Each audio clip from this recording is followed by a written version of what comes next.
இந்த ஆலயத்திற்குள் நாம் அவருடைய கிருபையினாலே நாம் பிரவேசித்து அவரை துதிக்கவும் ஸ்தோத்தரிக்கவும் இந்த இடத்திலே நாம் கூடியிருக்கிறோம். ஆகவே நம்முடைய சிந்தனைகள் எல்லாவற்றையும் நாம் ஒருமுகப்படுத்துவோம். பல சூழ்நிலைகளின் மத்தியிலிருந்து நாம் வந்திருக்கிறோம். இந்த இடத்திற்கு வந்தவுடன் நம்முடைய கண்கள், நம்முடைய இருதயம் எல்லாம் அவரை மாத்திரம் நோக்கி பார்த்து கொண்டிருக்கட்டும். சிந்தனைகள் சிதற விடாதபடிக்கு அதற்கு காரணமாய அநேக காரியங்கள் நமக்கு சிந்தனையில கூட நமக்கு ஏற்படலாம். நம்முடைய சிந்தனையே ஒரு போர்க்களமாய் காணப்படுகிறது. ஆகவே சிந்தனையை சிதற விடுகிற எல்லா காரியங்களையும் தேவனை பரிசுத்த ஆவியானவருடைய வல்லமையினாலே இந்த நேரத்திலே அவைகள் எல்லாவற்றிலும் இருந்து என்னை விடுதலையாக்கி நான் உம்மை ஆராதிக்கவும் ஸ்தோத்திரிக்கவும் தகப்பனே, நீர் இந்த நேரத்திலே விடுதலையோடு உம்மை ஆராதிக்க கிருபை செய்தலும் என்று முற்றிலுமாய் நம்மை அவருடைய கரத்திலே நாம் ஒப்புக் கொடுப்போம். பரிசுத்த ஆவியானவர் நம் மத்தியிலே அசைவாடி கொண்டிருக்கிறார். அவர் நம் மத்தியிலே வாசமாய் இருக்க விரும்புகிறார். ஒரு வாசஸ்தலத்தை அவர் ஏற்படுத்தி இருக்கிறார். ஆகவே அதற்கு துக்கத்தை உண்டு பண்ணுகிற எந்த காரியமா இருந்தாலும் எல்லாவற்றையும் நாம் இந்த நேரத்திலே அகற்றிவிட்டு ஒரு மனதின் ஆவியினாலே நாம் இணைந்து தேவனை நாம் ஸ்தோத்திரிப்போம். இந்த ஆராதனையிலே நாம் ஈடுபடுவோம். ஸ்தோத்திரம் ஸ்தோத்திரம். அவருடைய பிரசன்னத்தை நாம் இந்த நேரத்திலே நாம் உணர்ந்து கொள்வோம். ஆம் தகப்பனே, 139வது சங்கீதத்திலே நாம் வாசிக்கிறபடி நீர் எல்லா இடத்திலும் நீர் வியாபித்திருக்கிறீர். முற்புறத்திலும் பிற்புறத்திலும் நீர் என்னை நெருக்கி உமது கரத்தை என் மேல் வைக்கிறீர் என்று சொல்லி நாம் வேதத்திலே வாசிக்கிறோம். 139வது சங்கீதத்திலே அப்படியாக தேவனே, உம்முடைய பிரசன்னத்திற்காக நான் நன்றி செலுத்துகிறேன் அப்பா. ஸ்தோத்திரம் ஸ்தோத்திரம் ஸ்தோத்திரம் ஸ்தோத்திரம் ஸ்தோத்திரம். உடைய கிருபை என்னை சூழ்ந்து கொள்ளட்டும் அப்பா. நன்றி அப்பா, நன்றி அப்பா. ஸ்தோத்திரம் ஸ்தோத்திரம் ஸ்தோத்திரம் ஸ்தோத்திரம். இது என்றென்றைக்கும் நான் தங்கும் இடம். இதை நான் விரும்பினபடினால் இங்கே வாசம் பண்ணுவேன். அதன் ஆகாரத்தை நான் ஆசீர்வதித்து வருவேன். அதன் ஏழைகளை நான் அப்பத்தினால் திருப்தியாக்குவேன். அதன் ஆசாரியர்களுக்கு ரட்சிப்பை உடுத்துவேன். அதில் உள்ள பரிசுத்தவான்கள் மிகவும் கெம்பீரிப்பார்கள். அங்கே தாவீதுக்காக ஒரு கொம்பை முளைக்க பண்ணுவேன். நான் அபிஷேகம் பண்ணுவித்தவனுக்காக ஒரு விளக்கை நான் ஆயத்தம் பண்ணுவேன் என்று நாம் 132வது சங்கீதத்தில் வாசிக்கிறோம். இந்த வசனங்கள் மிகவும் விலையேற பெற்றவைகளாய் காணப்படுகிறது. ஆகவே தேவனுக்கு நாம் நன்றி செலுத்துவோம். உள்ளத்தின் ஆழத்திலிருந்து நாம் தேவனுக்கு நன்றி செலுத்தி இந்த ஆராதனையை நாம் ஆரம்பிக்கலாம். இன்றைய நாள் கர்த்தர் உண்டு பண்ணின நாள். ஹல்லேலூயா. தாவீது இவ்வாறாக சொல்கிறான், கர்த்தர் உண்டு பண்ணின நாள், இதிலே நாம் மகிழ்ந்து களி கூற கடவோம். ஆமேன். முடிந்தவர்கள் எழுந்து நின்று அவரை ஆராதிப்போம், அவரை தொழுது கொள்வோம். அதே சங்கீதத்தில் தான் வாசிக்கிறோம், அவரை தொழுது கொள்ளும், அவருடைய பிரகாரத்தில் வந்து அவரை தொழுது கொள்ள கர்த்தர் நம்மை அழைத்திருக்கிறார். நாம் வந்து மகிழ்வோடு சந்தோஷத்தோடு அவர் செய்த ஆசீர்வாதங்கள் நன்மைகளை நினைத்து நாம் அவருக்கு துதிகளையும் ஸ்தோத்திரங்களையும் ஏறெடுப்போம். அவர் செய்த காரியங்கள் எவ்வளவோ சொல்லி முடியாதவைகள். ஆனாலும் இன்று ஒன்று சொல்ல முடியும், நமக்கு நித்திய ஜீவனை கட்டளையிட்டிருக்கிறார். ஆமேன். நம்மை அவருடைய பிள்ளைகளாக மாற்றியிருக்கிறார். அது மாற்றமல்ல, நம்மை ராஜாக்களும் ஆசாரியர்களுமாக மாற்றியிருக்கிறார். ஹல்லேலூயா. நாம் எல்லாரும் ராஜாக்கள். அவர் ஒரு ராஜாதி ராஜனின் மகனும் மகளுமாக இருக்கும்போது நாம் எல்லாரும் ராஜாக்கள். நாளைக்கு பார்த்தீங்கன்னா தமிழ்நாடு எலெக்ஷன் ரிசல்ட் வரப்போது, அதில் அவங்க மந்திரிகளாவோ எம்எல்ஏக்களாக வராங்க. ஆனால் அவங்களுக்குலாம் அது நிரந்தரம் இல்லை. ஏதோ 5 வருஷமோ 10 வருஷமோ அதோட அவங்களுக்கு அந்த சான்ஸ் போகும். அது ஒரு நிரந்தரமற்ற ஒரு not a permanent work. But நமக்கு வந்து கர்த்தர் ராஜாக்களாகவும் ஆசாரியர்களாகவும் இந்த உலகத்தில் மாத்திரமல்ல மறு உலகத்திலும் நாம் அவரோடு ஆளுகை செய்கிறவர்களாக இருப்போம். ஹல்லேலூயா. ஆகவே அதை மனதிலே கொண்டவர்களாக அவருக்காக நம்ம துதியும் கனமும் மகிமையும் உமக்கே யுகா யுகங்களிலும் நீரே உண்மையை காக்கிறவர் என்ற இந்த அருமையான அந்த பாடலை நாம் பாடுவோம்.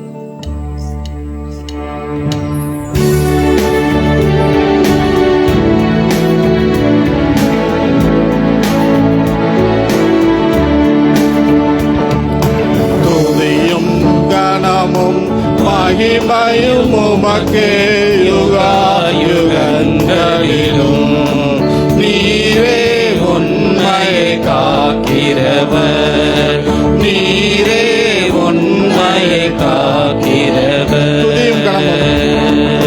துதியும் கனமும் மகிமையும் உமக்கே யுகாயுகங்களிலும், நீரே உண்மையை காக்கிறவர், நீரே உண்மையை காக்கிறவர்.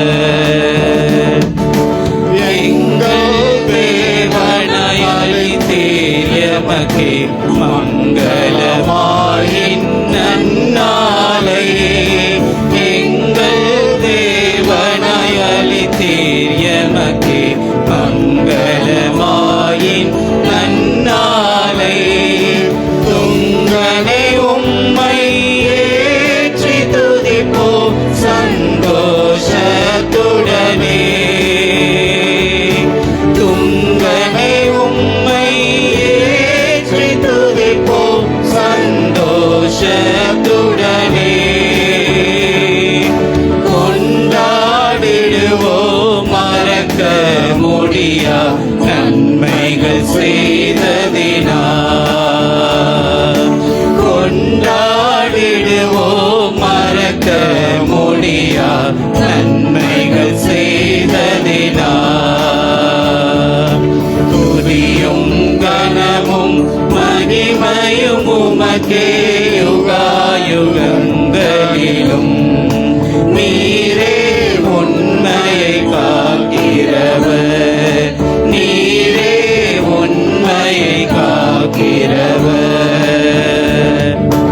அனுதினமும் அது இரக்கங்கள் எமக்கு இனிதாய் விளங்குகிறதென்றும், அனுதினமும் அது இரக்கங்கள் எமக்கு இனிதாய் விளங்குகிறதென்றும், கீர்த்தி வாய்ந்துள்ளவும் திருநாமம் நித்தியமாய் நிலைக்கும், கீர்த்தி வாய்ந்துள்ளவும் திருநாமம் நித்தியமாய் நிலைக்கும். பிரியமாய் அளிப்போம் துதிகளை உமக்கே தயவுள்ள ஆண்டவரே, பிரியமாய் அளிப்போம் துதிகளை உமக்கே தயவுள்ள ஆண்டவரே. துதியும் கனமும் மகிமையும் உமக்கே யுகாயுகங்களிலும், நீரே உண்மையை காக்கிறவர், நீரே உண்மையை காக்கிறவர்.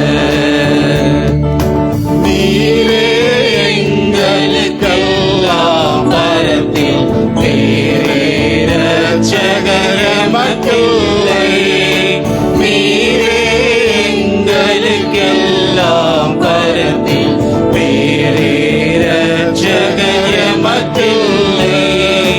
ஜீவனை ஈந்து நடத்துகிறீர் ஆவியின் மூலம்,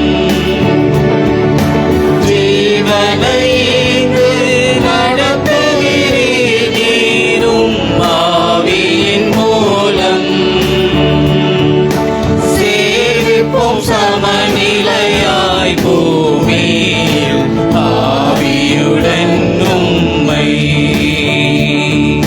சேவிப்போம் சமநிலையாய் பூமியில் ஆவியுடன் உம்மை. துதியும் கனமும் மகிமையும் உமக்கே யுகாயுகங்களிலும், நீரே உண்மையை காக்கிறவர், நீரே உண்மையை காக்கிறவர்.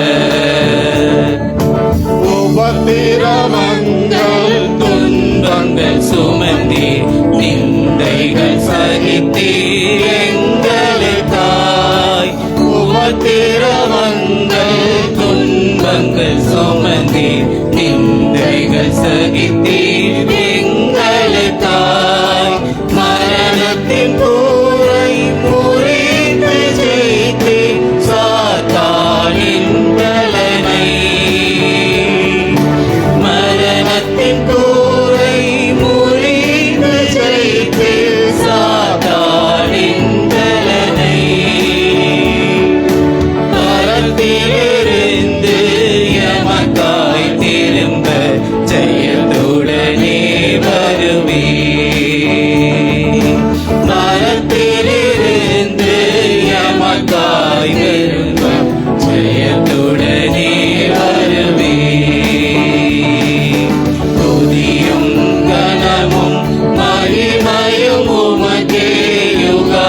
யுகங்களிலும் நீரே உண்மையை காக்கிறவர், நீரே உண்மையை காக்கிறவர்.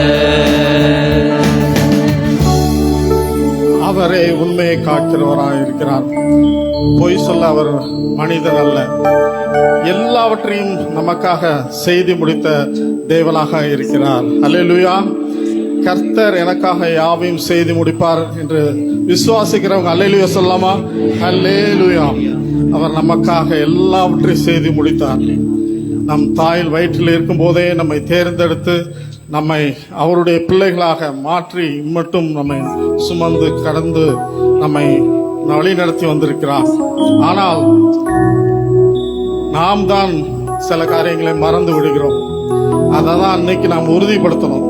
இன்றைக்கு நாம் அவருடைய மேஜையிலே அவருடைய பந்தியிலே நாம் பங்கு பெற இருக்கிறோம். நாம் ஒவ்வொரு தடையும் நம்ம என்ன சொல்றோம்? என்னை நினைவு கூறும்படி இதை செய்யுங்கள் என்றார். என்னை நினைவு கூறும்படி என்னை செய்யுங்கள் என்றார். அவருடைய மரணத்தையும் அவருடைய இரட்சிப்பின் மீட்பையும் நாம் சில சமயம் மறந்து விடுகிறோம். ஆகவேதான் நினைவு கூறும்படியாக, என்னுடைய மரணத்தை நினைவு கூறும்படியாக இதை செய்யுங்கள் என்றார். அதைத்தான் நாமும் இப்பொழுது மறவேன் அவர் செய்த நன்மைகளை என்று நாம் அவரை ஆர்ப்பரித்து நாம் அவரை பாடுவோம்.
நிரம்பி வழிய செய்கின்றீர்.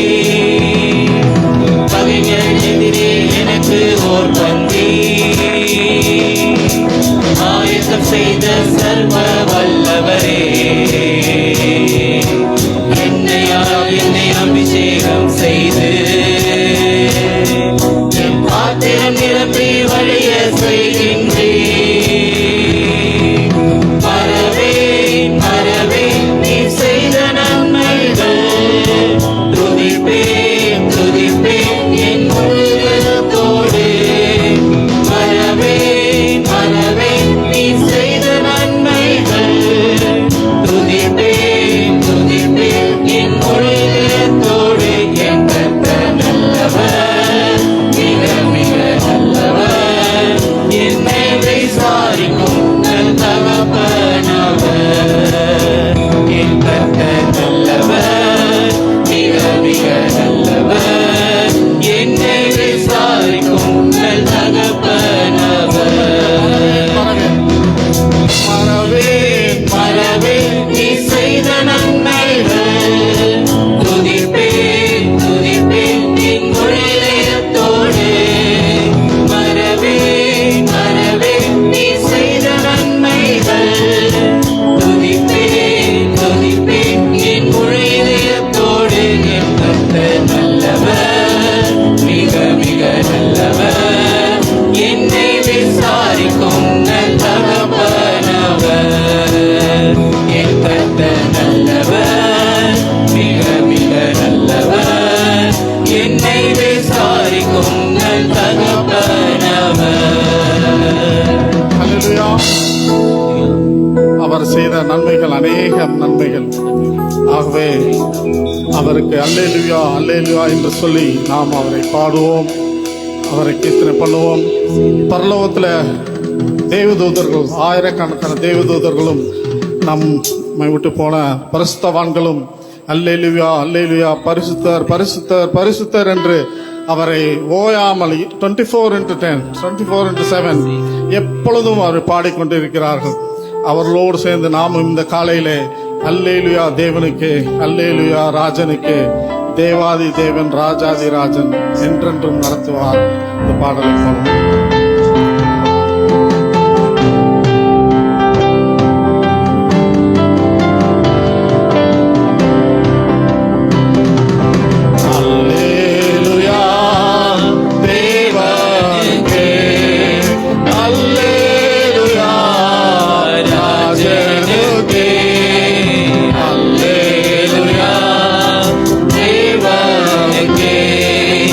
Hallelujah.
உமக்கே. அல்லேலூயா, அல்லேலூயா, ஆராதனை உமக்கே. துணையாளரே, துணையாளரே, துன்பத்தில் தாங்கும் மணவாளரே. துணையாளரே, துணையாளரே, துன்பத்தில் தாங்கும் மணவாளரே. அபிஷேகமூர்த்தி மறுரூபமாக்கி ஆற்றலை தந்திடுவார். அபிஷேகமூர்த்தி மறுரூபமாக்கி ஆற்றலை தந்திடுவார். ஆராதனை, ஆராதனை, ஆராதனை, ஆராதனை. அல்லேலூயா, அல்லேலூயா, ஆராதனை உமக்கே. அல்லேலூயா, அல்லேலூயா, ஆராதனை உமக்கே. எங்கள் ஆராதனை உமக்கே அப்பா. நீர் நல்லவர், வல்லவர், போதுமானவராக இருக்கிறதுக்காக ஸ்தோத்திரம் அப்பா. எங்களுக்காக யாவையும் செய்து முடித்த தேவன் எங்களோடு இருந்து எங்களை வழி நடத்துறதுக்காக ஸ்தோத்திரம், ஸ்தோத்திரம், துதிக்கிறோம் அப்பா. எங்கள் துதிகளையும் ஸ்தோத்திரங்களையும் கர்த்தரும் அருமையரட்சகருமாய் இயேசு கிறிஸ்துவின் நாமத்தினாலே எடுக்கிறோம் பரமபிதாவே. ஆமென், ஆமென். சர்வ வல்லமையுள்ள நம்முடைய ஆண்டவராகிய இயேசுவின் நாமத்திலே மீண்டும் ஒரு முறை உங்கள் அனைவரையும் மனப்பூர்வமாக நாங்கள் வாழ்த்துகிறோம். இந்த ஆராதனைக்கு உங்களை மிகுந்த மனமகிழ்ச்சியோடு வரவேற்கிறோம். இந்த தேவ ஆராதனை உங்களுக்கு மிகவும் ஆசீர்வாதமாக இருக்கட்டும். தேவனை கருத்தோடு துதித்தோம். அருமையான பாடல்கள். தேவனை துதிக்கும் போது மனதிலே ஒரு புது பலன் வருகிறது, ஒரு புது நம்பிக்கை பிறக்கிறது. அதற்காக ஆண்டவருக்கு நாம் நன்றி சொல்வோம். இந்த நாளிலும் மீண்டும் ஒரு முறை நாம் எழுந்து நின்று 148வது சங்கீதத்தை நாம் மாறி மாறி வாசிப்போம். 148வது சங்கீதம். இந்த சங்கீதத்திற்கு உதவி செய்வதற்கு சகோதரி ஜெயசீலி பாக்கியராஜ் அவர்களை முன்பாக அழைக்கிறேன். 148வது சங்கீதம். எழுந்து நின்று மாறி மாறி வாசிப்போம். Psalm 148 for responsive reading. சங்கீதம் 148. அல்லேலூயா, வானங்களில் உள்ளவைகளே கர்த்தரை துதியுங்கள், உன்னதங்களில் அவரை துதியுங்கள்.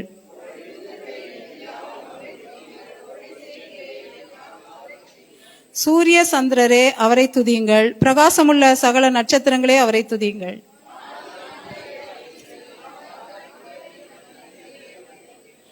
அவைகள் கர்த்தரின் நாமத்தை துதிக்க கடவது, அவர் கட்டளையிட அவைகள் சிருஷ்டிக்கப்பட்டது.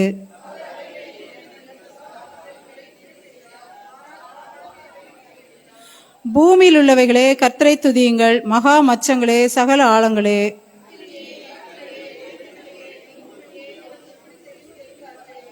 மலைகளே சகல மேடுகளே, கனிமரங்களே சகல கேதுருக்களே.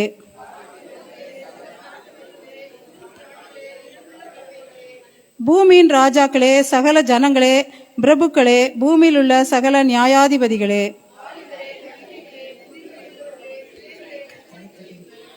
அவர்கள் கர்த்தரின் நாமத்தை துதிக்க கடவர்கள், அவருடைய நாமம் மாத்திரம் உயர்ந்தது, அவருடைய மகிமை பூமிக்கும் வானத்திற்கும் மேலானது.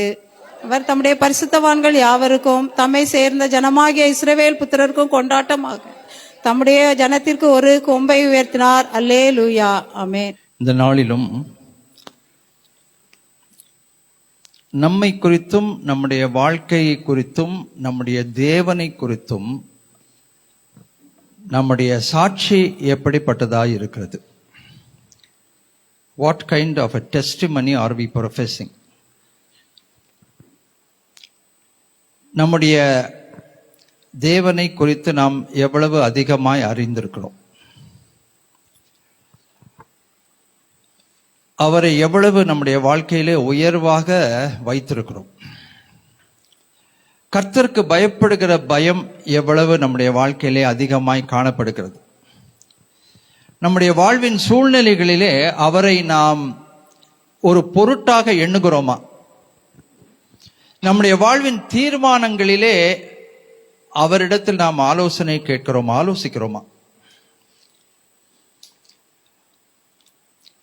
இதெல்லாம் நம்ம யோசித்து பார்த்தால் நம்முடைய தேவனுடைய செயல்பாடு நம் வாழ்க்கையிலே எவ்வளவு அதிகமாக இருக்கிறது. What is the power of the works of God in our lifes? நம்ம வாழ்க்கையில அவருடைய வல்லமை எவ்வளவு நம்ம உணர்கிறோம், செயல்படுகிறோம், அவருடைய பிரசன்னத்தை எவ்வளவு உணர்கிறோம்.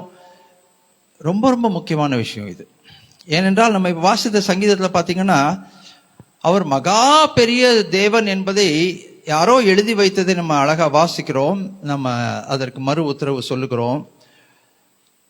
நான் இந்த 40 வருட ஊழியத்துல கண்டது மிக முக்கியமான ஒன்று என்னன்னு கேட்டீங்கன்னா, இந்த தேவனுடைய மகிமை, வல்லமை, அவருடைய பராக்கிரமம், இது எல்லாத்தையும் நம்ம வாழ்க்கையில எவ்வளவு அதிகமாய் உணர்ந்து அந்த உணர்வின் அடிப்படையில் அவருக்கு எந்த ஸ்தானத்தை நம்ம கொடுத்திருக்கிறோமோ அந்த ஸ்தானத்தில் இருந்துதான் அவர் நம்மோடு இடைப்படுகிறார். நான் சொல்றது உங்களுக்கு புரியுதா?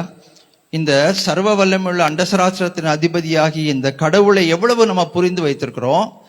புரிந்து வைத்துக்கொண்டு நம்ம வாழ்க்கையில ஒரு ஸ்தானத்துல அவர் வைத்திருப்போம் இல்லையா? நமக்கு நல்லா தெரியும், நம்ம வாழ்க்கையில ஒவ்வொருத்தரையும் ஒரு ஸ்தானத்துல வைத்திருப்போம். மனுஷர் எல்லாத்தையும் ஒரு லெவல் வச்சிருப்போம். இந்த லெவல் தான், இந்த லெவலுக்கு மேல நீ வர முடியாது, இந்த வட்டத்துக்குள்ள நீ இருந்துக்கணும், அதுக்கு இந்த பக்கம் நீ வரக்கூடாது. எல்லாருக்குமே நம்ம ஒரு லெவல் வச்சிருக்கிறோம். அந்த லெவலுக்கு ஏற்றார் போலத்தான் அவங்களோட நம்ம இடைப்படுவோம். எல்லாரையும் வீட்டுல கிச்சனுக்குள்ள கொண்டு போக மாட்டோம். நம்ம வீட்டுக்கு வரவங்க எல்லாத்தையும் பெட்ரூம்குள்ள கொண்டு போக மாட்டோம். ஒரு சிலரை வெளியிலே வச்சு டீல் பண்ணிடுவோம், கதவுக்கு வெளியிலே டீல் பண்ணிட்டு அனுப்பிச்சிருவோம். ஒரு சிலர் ஹால் வரைக்கும் கொண்டாடுவோம். ஒரு சிலருக்கு வீட்டை சுத்தி காமிப்போம்.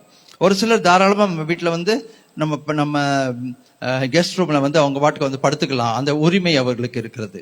நான் சொல்றது உங்களுக்கு புரியுது இல்லையா? சோ எவ்வளவு எந்த ஸ்தானத்துல நம்ம ஒருவர் வைத்திருக்கிறோமோ அந்த ஸ்தானத்துல தான் நம்ம அவர்களை வைத்து நடத்துவோம். இப்ப நம்ம தேவனே நம்ம வாழ்க்கையில எந்த ஸ்தானத்துல வைத்திருக்கிறோம் என்று நம்ம புரிந்து கொள்ள வேண்டும். அந்த ஸ்தானத்துல இருந்துதான் அவர் நம்மோடு இடைப்படுகிறார், நாமும் அவரோடு இடைப்படுகிறோம். எவ்வளவுக்கு எவ்வளவு அவரை என் வாழ்க்கையில நான் உயர்த்தி வைக்கிறேனோ, நம்புகிறேனோ, அவரை சார்ந்து வாழுகிறேனோ, அவருடைய வார்த்தையை சார்ந்து அவ்வளவு அவர் நம்முடைய வாழ்க்கையில செயல்படுவார். We can see the works of our God in our lives. நீ சமீபமா இருந்தா உனக்கு நான் சமீபமா இருப்பேன், நீ தூரமா இருந்தா நான் உனக்கு தூரமா தான் இருப்பேன் என்று அவர் சொல்லுகிறதை நம்ம பார்க்க முடிகிறது.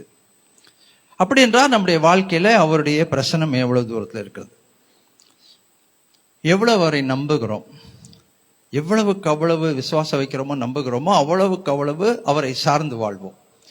நம்ம விசுவாசம் குறைவா இருந்தா நம்ம தான் சார்ந்து வாழ்வோம். நான் என் சம்பளம், என் வருமானம், என் சொத்துரிமை, இதை இப்படி போட்டு புரட்டிடுவேன், இதை அப்படி போட்டு புரட்டிடுவேன், இது இங்க ஓட்ட விழுந்தா இங்கிருந்து தூக்கி புரட்டிடுவேன், அங்க ஓட்ட விழுந்தா புரட்டிடுவேன். இந்த நம்பிக்கை நமக்குள்ள இருந்துகிட்டே இருக்கும். ஆனால் புரட்டக்கூடாத அளவுக்கு ஒரு ஓட்ட விழுந்ததுன்னா என்ன பண்ணுவோம் சொல்லுங்க? எங்க போய் நிற்க முடியும்? அதனாலதான் நம்ம வாழ்க்கையில எல்லாவற்றுக்கும் இவரை சார்ந்து, இவரை நோக்கி பார்த்து, இன்னைக்கு சில வசனங்களை நான் உங்களுக்கு கொடுக்கிறேன், சரிங்களா? 123வது சங்கீதம், அழகான ஒரு அதிகாரம். 123வது சங்கீதம் 1வது வசனம் நம்ம எல்லாரும் சேர்ந்து வாசிப்போம். Psalm 123 verse 1. 123வது சங்கீதம் 1வது வசனம், ஆரோகண சங்கீதம். நம்ம எல்லாரும் சேர்ந்து வாசிப்போம். பரலோகத்தில் வாசமாயிருக்கிறவரே, உம்மிடத்திற்கு என் கண்களை ஏறெடுக்கிறேன். இதோ வேலைக்காரரின் கண்கள் தங்கள் எஜமான்களின் கையை நோக்கி இருக்குமா போலவும், வேலைக்காரியின் கண்கள் தன் எஜமாட்டியின் கையை நோக்கி இருக்குமா போலவும், எங்கள் தேவனாகிய கர்த்தர் எங்களுக்கு இரக்கம் செய்யும் வரைக்கும் எங்கள் கண்கள் அவரை நோக்கி இருக்கிறது. ஹல்லேலூயா. எங்கள் தேவன் எங்களுக்கு இரக்கம் செய்யும் வரைக்கும், எங்கள் தேவன் எங்கள் மீது கிருபை பாராட்டும் வரைக்கும், எங்கள் தேவன் எங்கள் தேவைகளை சந்திப்பதற்கு இறங்கி வருகிற வரைக்கும் எங்கள் கண்கள் அவரையே நோக்கி கொண்டிருக்கிறது. இந்த சங்கீதக்காரனுடைய அனுபவம் பாருங்க, ரொம்ப ஆச்சரியமானது. அநேக சங்கீதங்களை எழுதினது யாருன்னு உங்களுக்கு தெரியும், தாவீது ராஜா. ஒரு ராஜா அரண்மனையில் இருக்கிறவர். அவருக்கு இல்லாத வசதியா, அவருக்கு இந்த தேசத்துல ஒரு காரியம் செய்யணும்னு நினைச்சா இமை பொழுதுல செய்யறதுக்கு அவருக்கு அதிகாரம் இருக்கிறது, ஆட்கள் இருக்கிறார்கள். ஆனா அந்த ராஜா கூட அவருக்கு ஒத்தாசை வரும் பர்வதங்களுக்கு நேராகத்தான் தன் கண்களை எடுத்து கொண்டிருந்தார். ஹல்லேலூயா. ஏன்னா அவருக்கு நல்லா தெரியும், நான் ஒரு மனுஷன், நான் ராஜாவா இருக்கலாம், ஆனா நான் ஒரு சாதாரணமான மனுஷன், இந்த தேவனுக்கு முன்னால் நான் ஒண்ணுமே இல்லை. தாவீது ராஜா ஆண்டவரிடத்தில் கிருபை பெற்றதற்கு ரொம்ப மிக முக்கியமான காரணம் என்னன்னா அவருடைய தாழ்மை குணம். ராஜாவா இருந்தாலும் அவர் சொல்லுகிறார், நான் கேதுரு மரங்களால் கட்டப்பட்ட அரண்மனையில இருப்பதை காட்டிலும் என்னுடைய தேவனுடைய ஆலயத்தின் வாசல் படிகளில் கிடக்கிறதை நான் விரும்புகிறேன். ஹல்லேலூயா. அந்த தாழ்மை தாங்க அவருக்கு ஏராளமான கிருபைகளை கொடுத்தது. அவர் கூட ஒவ்வொன்றுக்கும் அந்த தேவனை தான், முகத்தை தான் நோக்கி பார்த்து கொண்டிருந்தார். ஒவ்வொன்றுக்கும் அந்த எதிர்பார்ப்பு அவருக்கு, நீர் தான் என்னுடைய எதிர்பார்ப்பு, நீங்க தான் என்னுடைய எதிர்பார்ப்பு, எனக்கு ஒத்தாசை எங்கிருந்து வரும்? அது நம்ம வாசிக்கிறோம் இல்லையா? அந்த சங்கீதத்தை வாசிப்போம். 121வது அதிகாரம் 1வது வசனம். எனக்கு ஒத்தாசை வரும் பர்வதங்களுக்கு நேராக என் கண்களை ஏறெடுக்கிறேன், வானத்தையும் பூமியையும் உண்டாக்கின கர்த்தரிடத்திலிருந்து எனக்கு ஒத்தாசை வரும். அல்லேலூயா. அப்போ வெறும் தேவைகளுக்காக மாத்திரம் ஆண்டவரை நோக்கி பார்க்கிறவர்களாக நீங்களும் நான் இருக்கக்கூடாது. எப்பொழுதுமே அவருடைய முகத்தை நோக்கி பார்க்கிறவர்கள், எதிர்பார்க்கிற ஒரு மக்களாய் நாம் காணப்பட வேண்டும். நாங்கெல்லாம் சின்ன வயசுல குழந்தைங்களா இருந்தபோது, ரிஷான் வயசுல இருந்தபோது, தாத்தா பாட்டி அந்த மாதிரி ஏஜ்ல இருக்கவங்க, மாமா எப்போ வருவாங்க அப்படின்னு ரொம்ப ஆவலா இருப்போம். அதுவும் இந்த மாதிரி மே மாசம் வந்துருச்சுன்னா, நாங்க ஊட்டியில பிறந்து வளர்ந்ததுனால நிறைய சொந்தக்காரர் வருவாங்க. அந்த சொந்தக்காரில் விசேஷமா நான் எதிர்பார்க்கறது யாருன்னா கொஞ்சம் வயசானவங்களை. ஏன் தெரியுமா? அந்த வயசானவங்க கண்டிப்பா அந்த வீட்டுல குழந்தை இருக்கு, அந்த குழந்தைக்கு நான் ஏதாவது எடுத்துட்டு போகணும்னு சொல்லிட்டு அவங்க ஊர்ல இருந்தே ஸ்வீட்டு அந்த மாதிரி எதனா வாங்கிட்டு வருவாங்க. அப்போ அவங்க வரும்போதே நீங்க பாத்தீங்கன்னாக்கா அவங்களுடைய முகத்தை நாங்கள் பார்க்கறதை அதிகமா பார்க்கறத விட அவங்க கையை பார்ப்போம், பையை பார்ப்போம், என்ன இருக்கு அப்படின்னு ஒரு ஆங்ஸைட்டி. அவங்க வந்த உடனே என்ன கொண்டாந்துருப்பாங்க அப்படின்னு அவங்க கட்டி பிடிச்சி முத்தம் கொடுத்து அணைச்சி நல்லா இருக்கேன் அப்பெல்லாம் கேட்கும் போதெல்லாம் நல்லா இருக்கேன்னு சொல்லும் போதே மனசு எங்க இருக்குன்னா அவங்க கையும் மேலேயும் பையும் மேலேயும் தான் இருக்கும். அப்புறம் அவங்க எடுத்து கொடுத்துட்டாங்கன்னா ரொம்ப சந்தோஷம், அதை வாங்கிட்டு உள்ள ஓடிட்டுருது. சப்போஸ் தப்பி தவறி அவங்க எதுவும் கொண்டு வரலன்னு வச்சுக்கோங்களேன், அந்த காலத்துல அணான்னு சொல்லுவாங்க, 4 அணா 4 அணா அதெல்லாம். அப்போ ஒரு 4 அணா எடுத்து எங்க கையில கொடுத்துட்டாங்கன்னு வைங்க, எங்களுக்கு மூஞ்செல்லாம் சுருங்கிடும். ஏன்னா அதை கையில வாங்கிட்டு அடுத்த ரூம்குள்ள போறதுக்குள்ள அது கையில இருந்து பிடுங்கிடுவாங்க. நாமளா போய் அதுல எதுவும் வாங்க முடியாது, அது எடுத்துருவாங்க கையை விட்டு. ஸோ அந்த கை எதிர்பார்ப்பு அது நான் உணர்ந்து நான் சொல்றேன் இன்னைக்கு. இந்த வசனத்தை வாசிக்கும் போது எனக்கு அதுதான் ஞாபகம் வந்தது. இன்னும் ஒரு தடவை வாசிப்போமா? இதோ வேலைக்காரரின் கண்கள் தங்கள் எஜமான்களின் கையை நோக்கி இருக்குமா போலவும், வேலைக்காரியின் கண்கள் தங்கள் எஜமாட்டியின் கையை நோக்கி இருக்குமா போலவும், எங்கள் தேவனாகிய கர்த்தர் எங்களுக்கு இரக்கம் செய்யும் வரைக்கும் எங்கள் கண்கள் அவரையே நோக்கி கொண்டிருக்கிறது. அல்லேலூயா. சரி, இப்ப 3 பாயிண்ட் தான் இன்னைக்கு, ரொம்ப சுருக்கமா முடிக்கிறேன். வெயில்ல நிறைய வெயில் இருக்கிறதுனால எனக்கு வரும்போதே சொல்லிதான் அனுப்பிச்சிருக்காங்க, சீக்கிரமா முடிச்சு எல்லாத்தையும் சீக்கிரமா அனுப்புங்க, உச்சி வெயில்ல வெளியில அனுப்பாதீங்க. அதனால நான் சுருக்கமா. ஸோ முதலாவது நான் சொல்லுகிற குறிப்பு என்ன தெரியுங்களா? என்னுடைய எதிர்பார்ப்பு. சொல்லுங்க, என்னுடைய எதிர்பார்ப்பு, மை எக்ஸ்பெக்டேஷன். என்னுடைய எதிர்பார்ப்பு இருக்கா இல்லையா? வாழ்க்கையில எதிர்பார்ப்பே இல்லாதவங்க யாராவது இருக்கீங்களா? இருந்தீங்கன்னா போகும்போது எனக்கு கொஞ்சம் பாருங்க, உங்ககிட்ட நான் சில காரியம் கத்துக்க விரும்புகிறேன். எதிர்பார்ப்புகள் இல்லாத வாழ்க்கையே இல்லை. கண்டிப்பா எதிர்பார்ப்புகள் இருக்கிறது. நமக்கு தனிப்பட்ட வாழ்க்கையில எதிர்பார்ப்பு இருக்கு, ஆவிக்குரிய வாழ்க்கையில எதிர்பார்ப்பு இருக்கு, குடும்ப வாழ்க்கையில எதிர்பார்ப்பு இருக்கு, எதிர்காலத்தை குறித்த, வேலை ஸ்தலத்தை குறித்த எதிர்பார்ப்புகள் இருக்கிறது. கண்டிப்பா அந்த எதிர்பார்ப்புகளில் எல்லாம் நாம் கண்டிப்பா அவருடைய முகத்தை நாம் நோக்கி பார்க்க வேண்டும், அவருடைய கண்களை நோக்கி பார்க்க வேண்டும். இந்த ஏழை கூப்பிட்டான், அவருடைய எல்லா இடுக்கண்களுக்கும் அவனை நீங்களாக்கி விடுதா. அல்லேலூயா. அவர்கள் அவர் முகத்தை நோக்கி பார்த்தார்கள், நோக்கி பார்த்த முகங்கள் பிரகாசம் அடைந்தது. சோ எதிர்பார்ப்பு, இந்த எதிர்பார்ப்புல நானும் அவரும். சரி, இப்போ எனக்கு அவரிடத்துல அதே எதிர்பார்ப்புகள் இருக்கிறது. இப்போ நான் சொல்லும் போதே உங்க வாழ்க்கையில இருக்க எதிர்பார்ப்புகள், இப்போ உங்களுக்கு இருக்க எதிர்பார்ப்புகளை கொஞ்சம் அப்படியே மனசுல கலெக்ட் பண்ணி வச்சுக்கோங்க. சரிங்களா? எதெல்லாம் எதிர்பார்க்கறீங்க உங்க தனிப்பட்ட வாழ்க்கையில, உங்க சரீர பிரகாரமான வாழ்க்கையில, உங்க குடும்ப வாழ்க்கையில, உங்க வேலை ஸ்தலத்துல, உங்களுடைய பொது வாழ்க்கையில, சபை வாழ்க்கையில என்ன என்ன எதிர்பார்ப்புகள் இருக்கு, அதெல்லாம் அப்படியே கொஞ்சம் கலெக்ட் பண்ணி மைண்ட்ல வச்சுக்கோங்க. இதெல்லாம் என்னோட எதிர்பார்ப்பு, இதெல்லாம் ஆண்டவர் செய்யணும்னு நான் எதிர்பார்க்கிறேன். அப்போ ஒரு பக்கம், இந்த பக்கம் நம்ம அவரிடத்துல இருந்து எதிர்பார்க்கிற எதிர்பார்ப்புகள் இருக்கிறது. சரிங்களா? இப்போ இந்த பக்கம் என்னன்னு கேட்டீங்கன்னா, அவர் என்னிடத்தில் எதிர்பார்க்கிறது, அவர் என்கிட்ட கேட்கறது, எதிர்பார்க்கிறது. அவருக்கு எதிர்பார்ப்பு இருக்கா? என்கிட்ட இருக்கு, கண்டிப்பா இருக்கு. நான் எப்படி வாழணும்னு அவர் எதிர்பார்க்கிறார், நான் என்ன செய்யணும் எதிர்பார்க்க, எது செய்யக்கூடாதுன்னு எதிர்பார்க்கிறார், எதெல்லாம் நான் நிறைவேற்றணும்னு எதிர்பார்க்கிறார். சோ ஒரு பக்கம் இந்த பக்கம் அவருக்கு இன்மேல் இருக்கிற எதிர்பார்ப்புகள், அதையும் நான் கவனிச்சு பார்க்கணும். ஆண்டவரே, நீங்க என்கிட்ட என்ன எதிர்பார்க்கறீங்க? அண்டசராசிரத்தின் அதிபதி என்ன எதிர்பார்க்க முடியும் நம்ம கிட்ட அப்படின்னா, அவருடைய திருவுள சித்தத்தை நிறைவேற்றுகிற ஒரு எதிர்பார்ப்பு, அவர் மீது அன்பு வைக்க வேண்டும் என்கின்ற எதிர்பார்ப்பு, இல்லைங்களா? அவரு மகா பெரிய சர்வ வல்லமையுள்ள தேவன். அவர் என்ன பார்த்து என்ன சொல்றாரு தெரியுமா? உன்னுடைய அன்புக்காக நான் ஏங்கி கொண்டிருக்கிறேன். ஓசியாவின் புத்தகத்துல சொல்லுகிறார், எப்பிராயிமே, உன்னை நினைச்சா என் மனசு குழம்புது. உன்னை நினைச்சா குழம்புது. என்ன காரணம்? ஒரு நேரம் என் பெரிய பிள்ளையா மாதிரி இருக்கிற, இன்னொரு நேரம் பார்த்தா என்ன நீ நினைக்கவே மாட்டேங்கிற, இன்னொரு நேரம் பார்த்தா நீ எனக்கு ஞாபகம் வைக்கிறதே கிடையாது, நீ சொன்ன வார்த்தைகளை நிறைவேற்றல, நீ பண்ண பொருத்தனைகளை இன்னும் நிறைவேற்றல. ஒரு பக்கம் நீ சுயமாய் வாழ்கிறாய், சுய சித்தத்தின்படி தீர்மானம் எடுக்கிற, ஒரு சில நேரத்துல என் மீது ரொம்ப அன்பா இருக்க மாதிரி காமிச்சுக்கிற, அப்பப்போ இந்த ஜெபம் பண்ணிட்டு போற, உண்மைத்தான் நேசிக்கிற ஆண்டவரேன்னு பாடுற.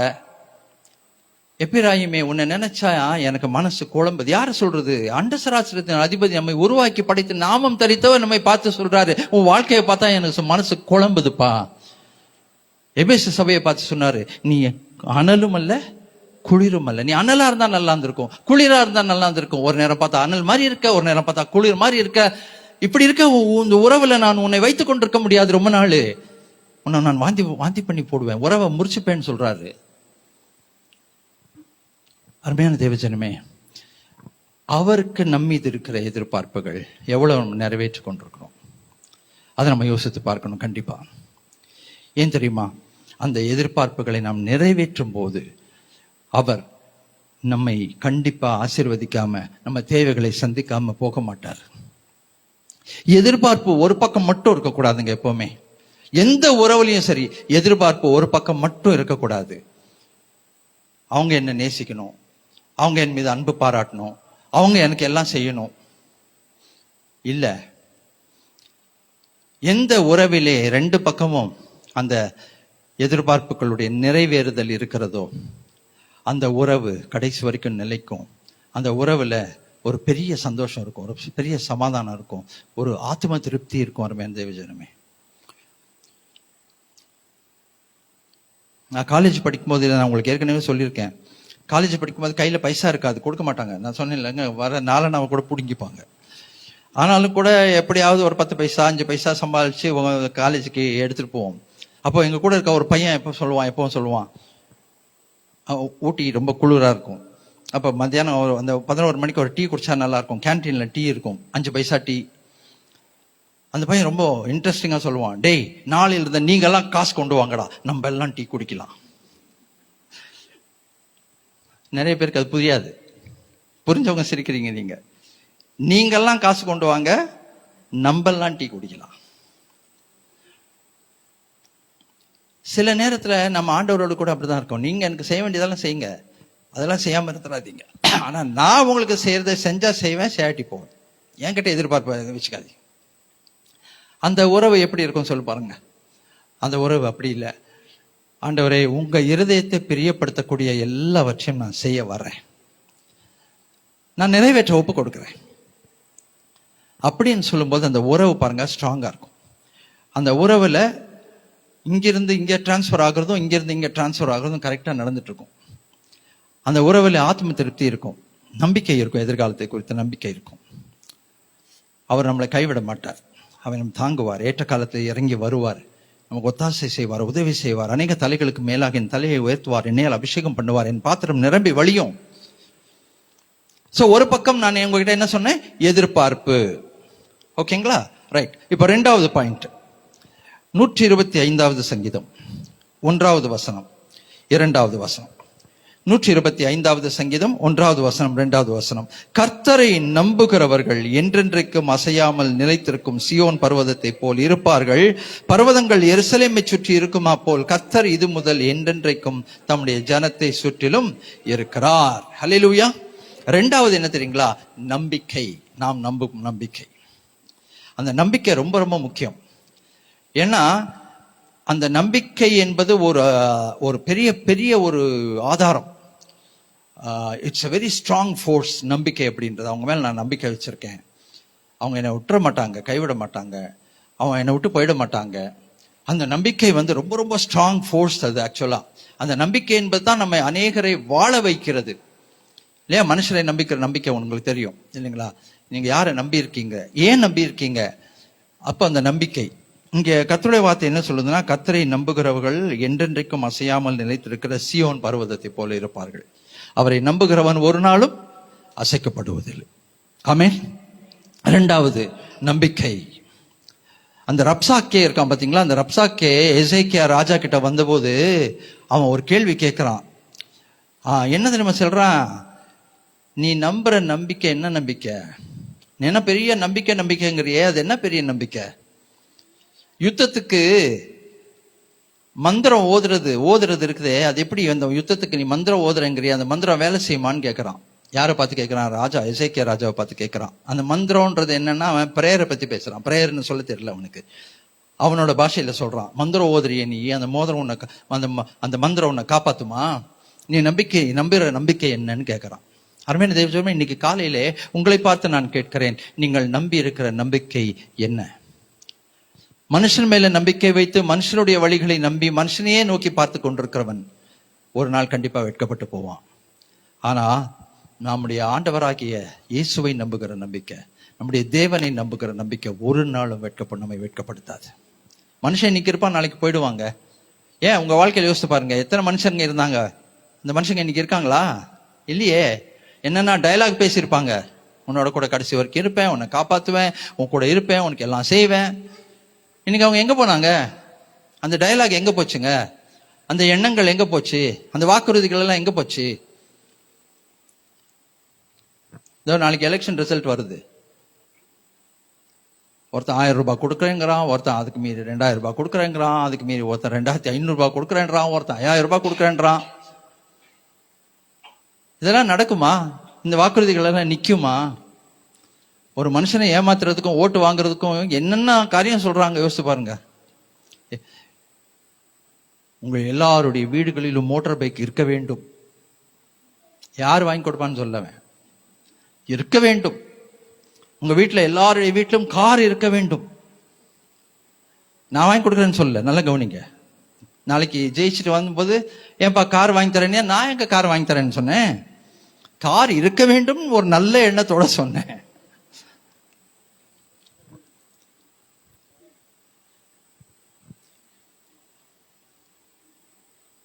$15 லட்சம் உங்க அக்கௌண்ட்ல, பேங்க் அக்கௌண்ட்ல போடுறேன்னு ஒருத்தர் வடை சுட்டாரு. அப்புறம் என்ன சொன்னார்னா, கருப்பு பணம் வந்தால் தரேன் என்றுதான் சொன்னேன். கருப்பு பணம் வரல, அது வராது. அது எப்படி வரும்? இங்கிருந்து வேணா அங்க போகும். மனிதர்களுடைய வாக்குறுதிகள் யோசித்து பாருங்க. அருமையான தேவஜனமே, வார்த்தை கொடுக்கும் போதே அவங்களுக்கு தெரியும் அந்த வார்த்தை அவங்க நிறைவேற்ற போறது இல்லைன்னு. ஆனால் நம்முடைய ஆண்டவர் ஒரு வார்த்தையை கொடுத்தா அதை கடைசி வரைக்கும் நிறைவேற்றுவார். ஹல்லேலூயா.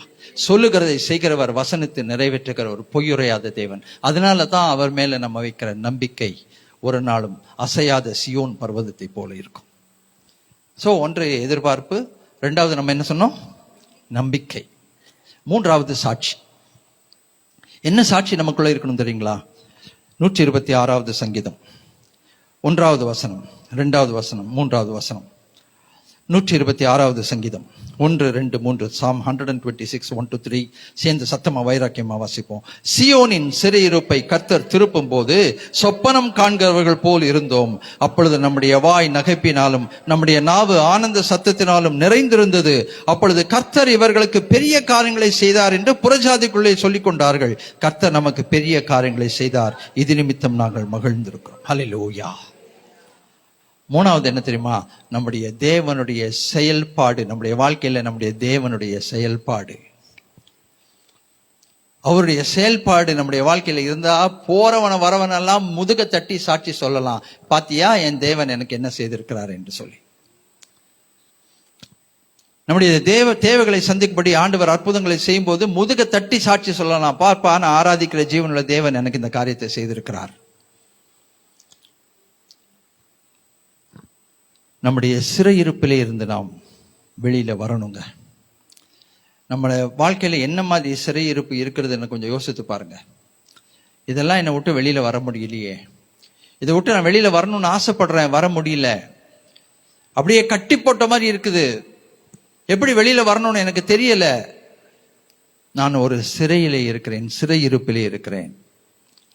அப்கோர்ஸ் பாபிலோன் தேசத்துல இஸ்ரவேல் ஜனங்கள் சிறையிருப்பிலே இருந்தபோது எழுதப்பட்ட சங்கீதம். சியோனின் சிறையிருப்பை கர்த்தர் திருப்பும் போது நம்பவே முடியல.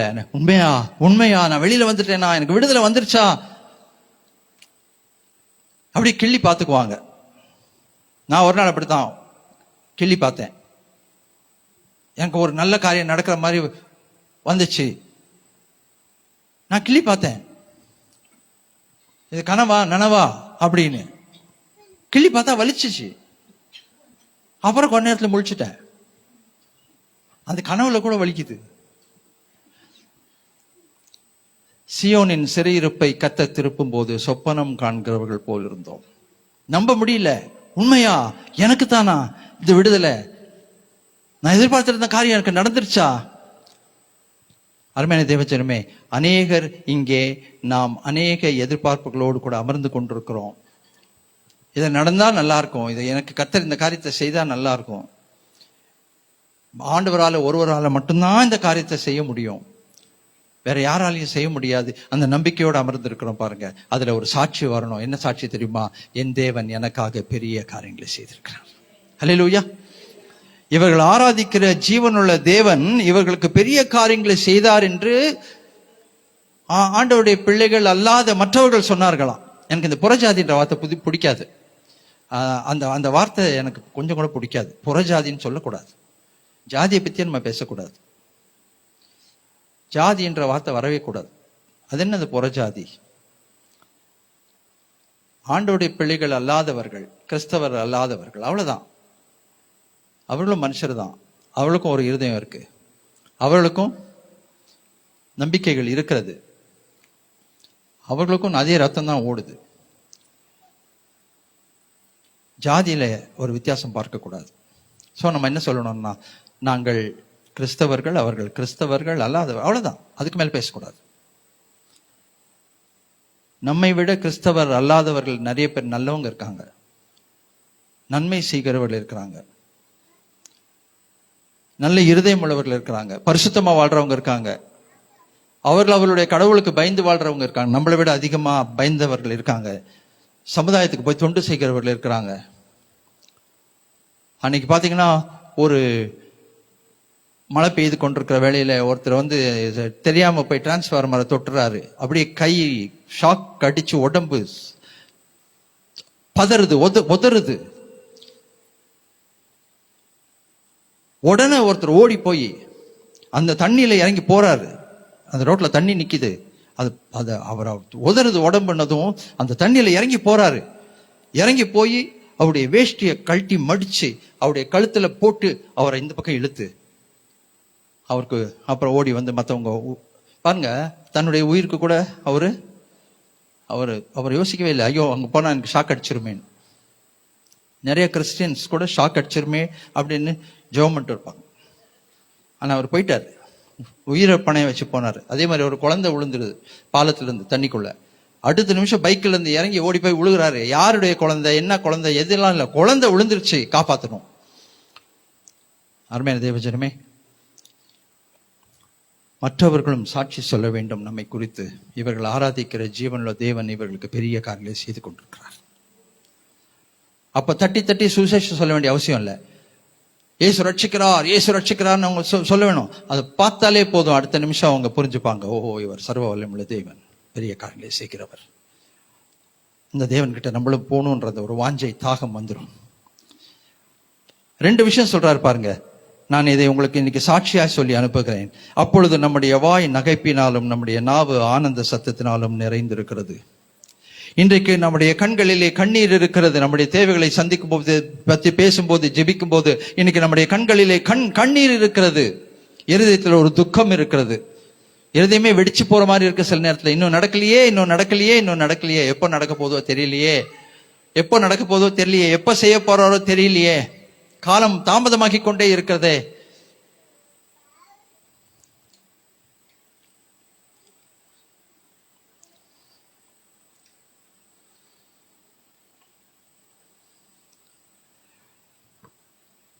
அதனால்தான் வசனம் ரொம்ப அழகா தெளிவாய் சொல்லுகிறது. விரும்பினது வரும்போது, சத்தமா சொல்லுங்க, ஜீவ விருட்சம் போல இருக்கும். காத்திருக்குதல் இதயத்தை இளைக்க பண்ணும். ஆனா விரும்பினது வரும்போதோ, கரங்களை வைத்து சொல்லுவான், என் தேவனால் நான் விரும்பினது எனக்கு வரும். ஹல்லேலூயா. நான் நம்புகிறது, எதிர்பார்த்து கொண்டிருக்கிறது என் தேவனால் வரும். அப்பொழுது மற்றவங்க சொல்லுவாங்க, நீங்க ஜெபிச்சிட்டு இருந்தீங்களே, அது உங்களுக்கு உங்க ஆண்டவர் நிறைவேற்றி கொடுத்துட்டாரு. நீங்க கேட்டுட்டு இருந்தீங்களே, அதை கொடுத்துட்டாருங்க. நீங்க எதிர்பார்த்து அவரையே நோக்கி பார்த்துட்டு இருந்தீங்களே நம்பிக்கையோட, அந்த நம்பிக்கையை அவர் கனம் பண்ணி விட்டாரு. சாட்சி எழும்பணுமா வேண்டாமா? அப்பொழுது நம்முடைய நாவு நகைப்பினாலும் நம்முடைய நாவு ஆனந்த சத்தத்தினாலும் நிறைந்திருக்கும். அப்புறம் நாம என்ன தெரியுமா சொல்லுவோம்? கர்த்தர் நமக்கு பெரிய காரியங்களை செய்தார், இது நிமித்தம் நாங்கள் மகிழ்ந்திருக்கிறோம். ஆமென். கர்த்தர் நமக்கு பெரிய காரியங்களை செய்தார். இங்க பிரேக் த்ரூ பிரேயர் ஆரம்பிச்சோம் பாத்தீங்களா? அதுல இருந்து நிறைய சாட்சி. தடைகளை உடைக்கிற ஜெபம் ஆரம்பிச்சோம் இல்லையா? அதுல இருந்து நிறைய சாட்சி. இன்னும் கொஞ்சம் பேர் சாட்சி சொல்றதுக்கு ரெடியா இருக்காங்க, இன்னும் சொல்லல, அவங்க சொல்லி முடிக்கல. தடைகளை உடைக்கிற ஜெபம் ரொம்ப முக்கியமான ஒரு ஜெபம், அருமையான ஒரு ஜெபம். அது அர்ப்பணாக்கு ஒரு தரிசனம். அந்த மாதிரி ஜெபம் பண்ணணும்னு அவ ஸ்டார்ட் பண்ணி அந்த பிரேயர் பண்ணிட்டு இருக்கா. நிறைய தடைகள் உடைந்து இருக்கிறது, நிறைய பேருக்கு ஆசீர்வாதங்கள் வந்திருக்கு. நினைக்க கூட முடியல. இந்த ஜெபத்தை ஆரம்பிக்கும் போது இருந்த தேவைகள் இன்னைக்கு நிறைவேற்றப்பட்டு அது நிமித்தம் வருகிற சாட்சிகள் எழும்பி இருக்கிறது. ஹல்லேலூயா. முடியுமா முடியாதா? செய்வாரா செய்ய மாட்டாரா? செய்ய வல்லமை இருக்கா இல்லையா? இருக்கு. அதுக்கு 3 காரியங்கள் தான். அவர் நம்மீது வைத்திருக்கிற எதிர்பார்ப்புகளை நாம் நிறைவேற்றணும். ரொம்ப முக்கியம். அதுதான் உறவு பலப்படும். எதிர்பார்ப்புகள் நிறைவேற்றப்படும் போது உறவுகள் பலப்படும். அப்போ ஆண்டவருக்கு நமக்கு இருக்கிற உறவு பலப்படும். அடுத்தது நம்பிக்கை. நம்பிக்கை விட்டுறக்கூடாது. அவநம்பிக்கை வரக்கூடாது. அவிசுவாசமான அறிக்கை வரக்கூடாது. வராதுங்க, இனிமே வராதுங்க, இனிமே எங்கெங்க செய்ய போறாரு, இனி செய்ய மாட்டாருங்க. மகா பெரிய விசுவாசிகள் இனிமே செய்ய மாட்டாருங்க, இனிமே நடக்காதுங்க, இனிமே கொடுக்க மாட்டாரு. இல்ல செய்வார். வார்த்தை கொடுத்தவர் உண்மையுள்ள, வாக்குத்தத்தம் கொடுத்தவர் உண்மையுள்ளவர். செய்வார், செய்து முடிப்பார். விசுவாச அறிக்கை பண்ணுவோமா? கர்த்தர் எனக்காக யாவையும் செய்து முடிப்பார். கர்த்தாவே உமது கிருபை என்றும் உள்ளது, உமது கரத்தின் கிரியைகளை நிகழ விடாதிருக்கிறார். 3வது, அவர் செய்தது நிமித்தம் வாழ்க்கையில வருகிற சாட்சி. அதை சந்தோஷமா மற்றவங்க கிட்ட நீங்க சொல்லணும். எங்க தேவன் இப்படியெல்லாம் எனக்கு செஞ்சிருக்கிறாரு, இப்படியெல்லாம் இருந்தேன், இப்படியெல்லாம் என் சூழ்நிலைகள் மாறி இருக்கு, இந்த காரியெல்லாம் எனக்காக ஆண்டவர் இப்படி செஞ்சு முடிச்சிருக்கிறாருன்னு சாட்சி சொல்லணுங்க. கண்டிப்பா சாட்சி சொல்லணும். அப்படி சாட்சி சொல்லும்போது அது அவருக்கு மகிமை, நமக்கும் அது பெரிய ஒரு ஆசீர்வாதம். கடைசியா வாசிப்போம் அந்த 4வது, 5வது, 6வது வசனங்கள். 126வது சங்கீதம். கர்த்தாவே, தெற்கத்தி வெள்ளங்களை திருப்புவது போல எங்கள் சிறையிருப்பை திருப்பும். கண்ணீரோடு விதைக்கிறவர்கள் கம்பீரத்தோடு அறுப்பார்கள். அள்ளித்தூவும் விதையை சுமந்து கொண்டு போகிறவன் அழுது கொண்டு போகிறான், ஆனாலும் தான் அறுத்த அரிகளை சுமந்து கொண்டு கம்பீரத்தோடு வருவான். அல்லேலூயா. கண்டிப்பா இன்னைக்கு ஒருவேளை கண்ணீர் இருக்கும், கண்ணில் வேதனை இருக்கும், மனசுல பயங்கள், கலக்கங்கள், திகில்கள் இருக்கும். நடராத்திரி முழிச்சு எழும்பி உட்கார்ந்தா பயமா இருக்கும், படபடப்பட நெஞ்சு அடிச்சுக்கும், தலைக்குள் அடிக்கும். இது விதைக்கிற காலமாயிருக்கிறது. ஆனால் விதைகள் ஒரு நாளும் வீணாய் போகாது. இந்த வெயில்ல, கொடுமையான வெயில்ல, ஞாயிற்றுக்கிழமை இந்த சர்ச்சுக்குள்ள வந்து உட்கார்ந்துருக்கீங்க. இந்த உச்சி வெயில தான் எங்க வீட்டுக்கு திரும்பி போகணும். ஆனாலும் நீங்க வந்திருக்கீங்க பாத்தீங்களா? அந்த வைராக்கியம் இருக்கு பாத்தீங்களா? அந்த வைராக்கியத்தை கர்த்தர் கனம் பண்ணுவார். இது விதை, நீங்க போடுற விதை. அது விதைக்கு அறுவடை கொடுக்காம இருக்க மாட்டாரு. உங்கள் நல் எண்ணங்கள் எல்லாம் விதை தான். அதுக்கு அறுவடையை கொடுக்காம போக மாட்டாரு. உங்க கண்ணீர் சிந்துக்கிற ஜெபம் விதை, அதுக்கு அவர் பதில் கொடுக்காம போகவே மாட்டாரு. நீங்க நம்பி இருக்கிற நம்பிக்கை என்பது ஒரு விதை, அந்த விதைக்கு அவர் பலன் கொடுக்காம போக மாட்டாருங்க. நீங்க அவர் மேல வச்சிருக்கிற விசுவாசம், அவரை பத்தி தைரியமா பேசுறீங்க பாத்தீங்களா, மற்றவங்களை சொல்றீங்க இல்லையா, எங்க ஆராதனைக்கு வா, சபைக்கு வா, வந்து பாரு, வந்து பிடிச்சா இரு, இல்லைன்னா போன்னு சொல்றீங்கல்ல, அது விதை. அந்த விதையை கர்த்தர் ஒரு நாளும் வெறுமையா அனுப்ப மாட்டாருங்க. நீங்க அவர் மேல வைத்திருக்கிற வைராக்கியம் ஒரு விதை, அந்த விதையை கர்த்தர் ஆசீர்வதிப்பார் கண்டிப்பா. அல்லேலூயா. அள்ளி தூவும் விதையை சுமந்து கொண்டு போகிறவன் அழுது கொண்டு போகிறான், ஆனாலும் தான் அறுத்த அரிகளை கெம்பீரத்தோடு சுமந்து கொண்டு வருவான். ஆமேன், ஆமேன். அப்படியே தலைகளை தாழ்த்தி கண்களை மூடி ஆண்டோடைய கரத்தில் ஒப்பு கொடுப்போம். இந்த திருவிருந்தை எடுப்பதற்கு ஆயத்தமாய் வந்திருப்பவர்கள் எழுந்து நிற்கும்படியாக கேட்கிறேன்.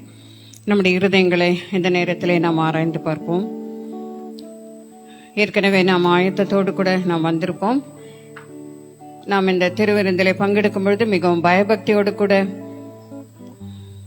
அதை ஏதோ ஒரு காரியமாக நினைக்காதபடிக்கு, துணிகரமாக எடுக்காதபடிக்கு, கர்த்தாவே உம்முடைய பாடு மரணங்களை நான் நினைத்து தியானித்து உம்முடைய இரத்தத்திற்காக நான் நன்றி செலுத்தி, எனக்காக அடிக்கப்பட்டதை நான் இந்த நேரத்திலே நான் தகப்பனே உணர்ந்து, எனக்காக நீர் அந்த சிலுவையிலே அடிக்கப்பட்டீர், வதைக்கப்பட்டீர், எல்லாவற்றையும் நிந்தனைகளை ஏற்றுக்கொண்டீரப்பா என்ற அந்த உணர்வோடு கூட தேவனே இந்த நேரத்தில் என்னை நீர் ஆசீர்வதித்து என்னுடைய குறைகள் குற்றங்களை மன்னியும் அப்பா. விட முடியாத பாவங்கள், துணிகரமான பாவங்கள், ரகசிய பாவங்கள் எல்லாவற்றிலும் இருந்து நீர் எனக்கு விடுதலை தாரும் என்று சொல்லி நாம் கேட்போம். பரிசுத்த ஆவியானவரின் ஆளுகைக்கு நாம் ஒப்பு கொடுப்போம். கடைசி நாட்களிலே நாம் வாழ்ந்து கொண்டிருக்கிறோம். திடீர் என்ற மரணங்கள், இளம் வயதிலே மரணம், நன்றாயிருப்பவர்களும் மரித்து போகிறார்கள். ஆகவே நமக்கு எப்பொழுது நாம் அவரை சந்திப்போம் என்று சொல்லி நமக்கு தெரியாது. அதற்கு முன்பு அவரை சந்திப்பதற்கு தகுதியுள்ளவர்களாகும்படி நாம் ஆயத்தங்களை நாம் செய்து கொள்ள வேண்டும். அந்த மணவாட்டி எப்படி தன்னை அலங்கரித்துக் கொள்கிறாளோ, சுத்திகரித்துக் கொள்கிறாளோ, அப்படியாக நாம் ஒரு மணவாட்டி சபையாய் நாம் எடுத்துக்கொள்ளப்பட வேண்டும். அப்படிப்பட்ட கிருபை தேவனே எனக்கு தாரும் என்று சொல்லி நாம் இந்த நேரத்தில் கேட்போம். வேதனை உண்டாக்கும் வழி என்னிடத்திலே உண்டோ என்று பார்த்து நித்திய வழியிலே என்னை நடத்தும் என்று சொல்லி முற்றிலுமாய் நம்மை அவருடைய சமூகத்திலே அர்ப்பணிப்போம். இந்த பாவ மன்னிப்பின் நிச்சயத்தை நாம் பெற்றுக்கொள்வோம். பரலோகத்திலே ஒரு இடம் நமக்கு தேவை. அதற்காக அந்த பாவ மன்னிப்பின் நிச்சயம் எனக்கு இருக்க வேண்டும் என்று சொல்லி அந்த நிச்சயத்தோடு கூட இந்த திருவிருந்திலே பங்கு கொள்வதற்கு கர்த்தாவே நீர் எனக்கு உதவி செய்தலும் என்று சொல்லி நம்மை ஒப்பு கொடுத்து நாம் பங்கு கொள்வோம். இந்த நேரத்தில் இதற்கு ஆயத்தமாகி இருப்பவர்கள் வரிசையாக முதலாவது ஆண்கள் வரும்படியாக கேட்கிறேன். அதற்கு பிறகு நீங்கள் குடும்பமாகவும் வந்து இதில் பங்கு கொள்ளலாம். நீங்கள் வரிசையாக வந்து எடுத்துக்கொள்ளும்படியாக கேட்கிறேன். மற்றபடி வர முடியாதவர்கள் உங்களிடத்தில் இருக்கும் பொழுது நாங்கள் உங்களுக்கு அங்கே கொண்டு வந்து கொடுப்போம். ஆகவே இந்த நேரத்தில் ஆயத்தத்தோடு நாம் வந்து நாம் இந்த விருந்திலே நாம் பங்கு கொள்வோம். இயேசு கிறிஸ்து தாம் காட்டி கொடுக்கப்பட்ட அன்று ராத்திரியிலே அப்பத்தை எடுத்து ஸ்தோத்திரம் பண்ணி அதை பிட்டு சீஷர்களுக்கு கொடுத்து, நீங்கள் இதை வாங்கி புசியுங்கள், இது உங்களுக்காக பிற்கப்படுகிற என்னுடைய பரிசுத்த திரு சரீரமாய் இருக்கிறது, இதை நீங்கள் ஏற்றுக்கொள்ளும் போதெல்லாம் என்னை நினைவு கூறும்படி இப்படி செய்யுங்கள் என்று திருவுளம் பற்றினார். அந்தபடி அவர்கள் போஜனம் பண்ணின பின்பு இயேசு கிறிஸ்து பாத்திரத்தையும் எடுத்து ஸ்தோத்திரம் பண்ணி அதை அவர்களுக்கு கொடுத்து, நீங்கள் இதிலே பானம் பண்ணுங்கள், இது உங்களுக்காகவும் அநேகருக்காகவும் பாவ மன்னிப்புக்கென்று நான் சிந்துகிற என்னுடைய பரிசுத்த திரு ரத்தமாய் இருக்கிறது, இதை நீங்கள் ஏற்றுக்கொள்ளும் போதெல்லாம் என்னை நினைவு கூறும்படி இப்படி செய்யுங்கள் என்று திருவுளம் பற்றினார். அன்பின் நிமித்தம், நம்மீது வைத்த அன்பின் நிமித்தம் கல்வாரி சிலுவையில் ஆண்டவராக இயேசு கிறிஸ்து விட்டுக் கொடுத்த அவருடைய பரிசுத்த மாம்சமும் அவருடைய திரு ரத்தமமாய் இருக்கிறது. துணிகரமாக அல்ல, தைரியமாய் வந்து கிருபாசன திரண்டையிலே தைரியமாய் சேர்ந்து இந்த ஆசீர்வாதத்தை பெற்றுக்கொள்ள உங்களை அன்போடு கூட அழைக்கிறோம். வாருங்கள், உங்களுக்காக ஆயத்தம் பண்ணின கர்த்தருடைய பந்தி. கல்வாரியின் கருணையிதே காயங்களில் காணுதே, கர்த்தரேசு பாருணக்காய் கஷ்டங்கள் சகித்தாரே, கர்த்தரேசு பாருணக்காய் கஷ்டங்கள் சகித்தாரே.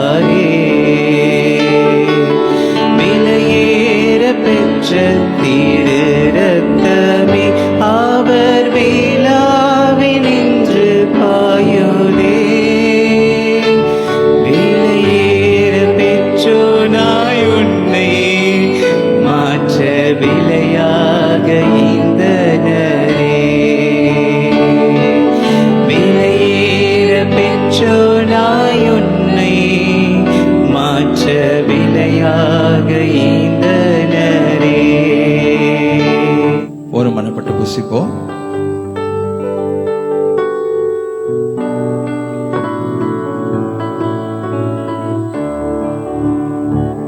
எங்களை அதிகமாக நேசிக்கிற எங்கள் பரமபிதாவே, இந்த அருமையான உம்முடைய பந்தியிலே எங்களை தகுதியுள்ளவர்களாக பங்கேற்க செய்தீரே, அதற்காக உம்மை ஸ்தோத்திரிக்கிறோம் அப்பா, துதிக்கிறோம் அப்பா. இன்னும் மீதியான துணிக்கையிலே பார்க்கும்போது அநேகர் உம்முடைய ராஜ்யத்திற்கு உள்ளாக வராமல் இருக்கிறதை நான் காண்கிறோம் அப்பா. அவர்களுக்காக ஜெபிக்கிறோம். சீக்கிரத்தில் தாமே அவர்களும் இந்த மேஜையிலே, இந்த பந்தியிலே பங்கு பெற நீங்க கிருபை செய்யுங்க. விசேஷமாக பங்கெடுத்த ஒவ்வொருவரையும் ஆசீர்வதித்து வழி நடத்துங்க. உம்முடைய அதிகாரத்தினாலும் உம்முடைய வல்லமையினால் நிரப்புங்கப்பா. உம்முடைய மாம்சத்திலும் இரத்தத்திலும் பங்கு கொண்ட ஒவ்வொரு விசுவாசிகளையும் நீங்க ஆசீர்வதித்து வழி நடத்துங்க. அதனுடைய பலனை அவள் அனுபவித்து ஆண்டவரே, அதன் மூலமாக அவள் உமக்காக சாட்சியாக ஜீவிக்கத்தக்கதான கிருபையை கட்டளையிடுங்கப்பா. இதில் கலந்து கொண்டது நல்லது என்று காணத்தக்கதாக கர்த்தர் எனக்காக யாவை செய்து முடித்தார் என்ற அந்த ஒரு வாக்குத்தத்தத்தை நம்பினவர்களாக அவர்கள் செல்லத்தக்கதான கிருபையை கட்டளையிடுங்க. ஆண்டவரே, நாங்கள் இந்த இடத்தை விட்டு கடந்து செல்லும் போது உயிர்த்தெழுந்த வல்லமையின் அதிகாரத்தோடும் அபிஷேகத்தோடும் நாங்கள் செல்லத்தக்கதான கிருபையை கட்டளையிடுங்க. பங்கு கொண்ட ஒவ்வொருவரையும் ஆசீர்வதித்து வழி நடத்துங்கப்பா. அதன் பங்கை கையிட்டு செய்யும் வேலைகளிலே அவர்கள் காணத்தக்கதான கிருபையை நீங்க கட்டளையிடுங்க. எல்லாவற்றையும் உடைய கரங்களை ஒப்படைக்கிறோம். நீங்க பொறுப்பேற்றுக் கொள்ளுங்க. கர்த்தரும் அருமை ரட்சகருமாகிய இயேசு கிறிஸ்துவினே நாமத்தினாலே இந்த ஜெபங்களையும் ஸ்தோத்திரங்களையும் எடுக்கிறோம் பரமபிதாவே, ஆமென்.